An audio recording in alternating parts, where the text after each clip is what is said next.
हमारे गुनाहों को कौन माफ़ करने वाला है, ये आपको कैसा मालूम हो गया? समझ में आएगा? ज़रा सोचो। हम आप पीछे को जाओ, आदम अलैहिस्सलाम का किस्सा पढ़ लो। आदम अलैहिस्सलाम और दादी माँ हवा से गलती हो गया था। उन्होंने क्या मांगा? रब्बना ज़लमना अनफुसना व इल्लम तगफिर लना व तरहमना लनकुन्ना मिनल खासिरीन। या अल्लाह मालिक परवरदिगार आलम, हमसे गुनाह हो गया, हमसे नुकसान, हमें नुकसान उठा लिए, हमारे गुनाहों को, हमारे ख़ताओं को माफ़ फरमा। अगर तू नहीं माफ़ करेगा तो हमको कौन माफ़ करने वाला है? या अल्लाह हमें माफ़ फरमा करके उन्होंने दुआ मांगा। तो पैगम्बर अल्लाह ताला ने उनके गुनाहों को माफ़ कर दिया। पहले उनके ऊपर प्यार था, उससे भी ज़्यादा प्यार आ गया और उनको गले लगा लिए।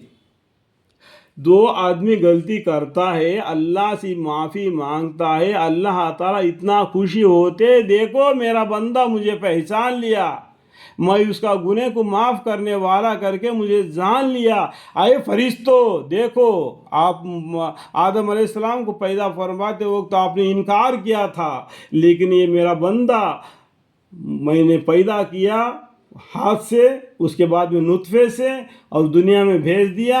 उनसे गलती होगी तो वो अल्लाह से माफ़ी मांगा। वो समझ गया मुझे मेरा गुनाह को माफ़ करने वाला कौन है? एक अल्लाह है। उसी से माफ़ी मांगना, उसी की इबादत करना, इसी पर कायम रहना दुनिया में हायत ज़िंदगी मरने तक। तो ये बात को समझना चाहिए। ये इंसान समझ गया। और भी जगह पर हदीस में बताया जाता है, इंसान गलती करना चाहिए, इंसान गलती करना चाहिए। आपको बुरा लगता होगा ये मेरा बात, ठीक है, लेकिन इंसान गलती करना चाहिए, गलती करेगा, करने के बाद में वो माफ़ी भी मांगना चाहिए, ठीक है।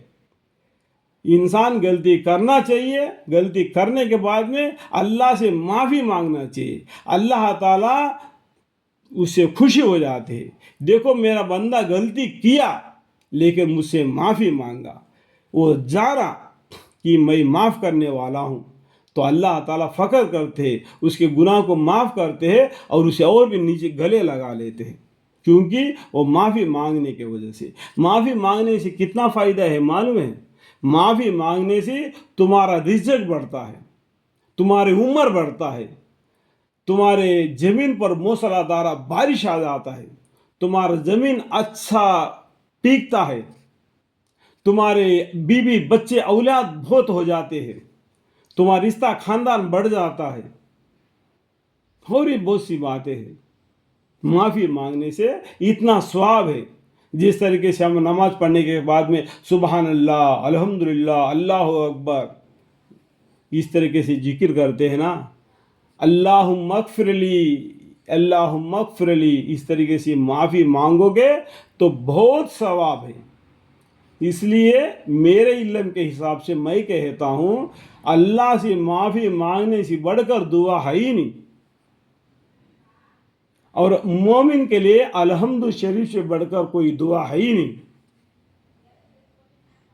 ये हम दो रकात का नमाज पढ़ते हैं और 2 मिनट या 4 मिनट में और 20 मिनट दुआ मांगते हैं कि मुझे 4 एकड़ होना चाहिए, मुझे 10 लाख आना चाहिए, मुझे ये आना चाहिए, मुझे वो आना चाहिए। क्या वो आएगा? अगर तुम्हारे किस्मत में लिखा होगा तो वो मिलकर रहेगा। तो मिलने वाली चीज़ को छोड़ दो, जो ना मिलने वाली चीज़ को पकड़ लो। अल्लाह ताला ने रिज़्क अपना जिम्मा कर लिया, कुरान में 3 जगह पर बता दिया रिज़्क के बारे में। लेकिन तुम दुनिया की तरफ माइल हो गए, सुबह उठ गया तो रोजी रोटी, रोजी रोटी, रोजी रोटी, जैसा कुत्ते के जैसा दुनिया की तरफ पड़ गया। अल्लाह ताला बोलते हैं अस्सलातु खैरुम मिनन नौम, नींद से नमाज बेहतर है। आओ मस्जिद की तरफ, आओ नफ़ा की तरफ, आओ फ़ायदे की तरफ, नमाज की तरफ। तुम नींद से उठ गया और बिछाना झड़ा दिया और कांधे में टावल लगा लिया, बड़े दुनिया की तरफ रोजी रोटी की, इसी के लिए तुमको भेज दिया। वमा खलक़तुल जिन्ना वल इंसा इल्ला लियअबुदून, अल्लाह ताला ने जिन और इंसान को महज इस वास्ते पैदा फरमाए कि वो अल्लाह की इबादत करे, ना कि रोजी रोटी कमाकर बड़े बड़े महल बना दे, जैसा कि हमेशा इस घर में रहना है उसको। देखे ना, आप हिस्ट्री को पीछे देखो, कितने कितने बड़े लोग बड़े बड़े महल बना दिए, आकर मर गए तो महल से बाहर उनको गुस्ल करके गुस्ल लेके कब्रिस्तान में पहुंचा दिया, घर में भी नहीं गुस्ल दिया, बाहर बाहर पंचे में। समझ में आ गया? ये दुनिया है, ये दुनिया है, ये दुनिया कमाते हैं, सिर्फ यही रहने वाला है, आखिरत कमाना बेहतर है। अल्लाह ताला मुझे और आपको समझने की तौफीक अता फरमाए। मेरे बयान के दरमियान में थोड़ी सी भी गलती अगर मुझसे हो गई तो अल्लाह मुझे माफ़ फरमाए। व आखिर दावाना अनिल हम्दुलिल्लाहि रब्बिल आलमीन।